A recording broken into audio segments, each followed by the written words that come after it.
22 iyul Milli Mətbuat Günü münasibətilə Cəlilabad rayon İcra Hakimiyyətinin başçısı Rafiq Cəlilov rayonda fəaliyyət göstərən və bölgəni təmsil edən kütləvi informasiya vasitələrinin nümayəndələri ilə görüşüb. Tədbir iştirakçıları əvvəlcə ümumilli lider Heydər Əliyevin abidəsini ziyarət edərək önünə tərcih dəstələri düzüb, Ulu Öndərin əziz xatirəsinə dərin ehtiramlarını bildiriblər. Daha sonra tədbir İcra Hakimiyyətinin inzibati binasında dəyirmi masa arxasında davam etdirilib. Görüşdə ilk olaraq Azərbaycanın müstəqilliyi və ərazi bütövlüyü uğrunda canlıdan keçən əbədi məşəl qalalarımız, şəhidlərimizin xatirəsi bir dəqiqəlik sükutla yad olunub. Tədbirə çıxış edən Cəlilabad rayon İcra Hakimiyyətinin başçısı Rafiq Cəlilov mətbuat işçilərini peşə bayramı münasibətilə səmimi qəlbdən təbrik edib. İcra başçısı milli mətbuatımızın keçdiyi şərəfli yoldan, dövlət mətbuat münasibətlərindən və jurnalistlərin cəmiyyətdəki mühüm rolundan bəhs edib. Bildirilib ki, milli mətbuatımızın inkişafı ümumilli lider Heydər Əliyevin adı ilə bağlıdır. Ulu Öndərin 1993-cü ildə xalqın təcilli tələbi ilə hakimiyyətə qayıdışı mətbuatımızın inkişaf tarixində yeni mərhələ açdı. 1998-ci ildə ümumilli lider Heydər Əliyev tərəfindən Azərbaycan mətbuatının üzərindən dövlət sensurasının ləğv edilməsi ilə ölkəmizdə söz və mətbuat azadlığının əsası qoyuldu. Ulu Öndərin mətbuatın inkişafına, jurnalistlərin sosial müdafiəsinin gücləndirilməsinə yönəlmiş siyasətinin onun layiqli varisi Prezident İlham Əliyev tərəfindən uğurla davam etdirildiyi qeyd olunub. Ölkəmizdə həmişə mətbuata,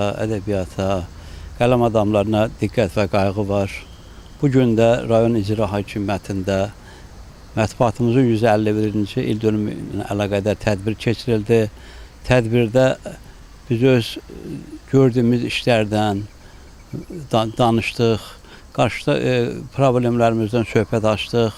Biz təşəkkür edirik Cəlilabad rayon İcra Hakimiyyəti başçısı Rafiq müəllimə ki, o həmişə bizim problemlərin həllində bizə dəstək olub. Bizim də borcumuz rayonumuzun abadlığını, görülən işləri işıqlandırmaq, bəzi negativ halları ictimailəşdirib həllinə kömək etməkdir. Səmimi və işgüzar şəraitdə keçən görüşdə jurnalistlərlə qarşılıqlı sual-cavab aparılıb. Media nümayəndələri onları düşündürən məsələləri və qarşılaşdıqları çətinlikləri dilə gətiriblər. İcra başçısı Rafiq Cəlilov jurnalistlərin qaldırdıqları problemləri diqqətlə dinləyərək onların həlli istiqamətində yerindəcə aidiyyəti şəxslərə müvafiq tapşırıqlar verib. Sonda Cəlilabad rayon İcra Hakimiyyətinin başçısı tərəfindən mətbuat nümayəndələrinə qiymətli hədiyyələr təqdim olunub və xatirə şəkili çəkdirilib. İlqar Mustafayev, Yusif Əliyev bu gün informasiya proqramı üçün.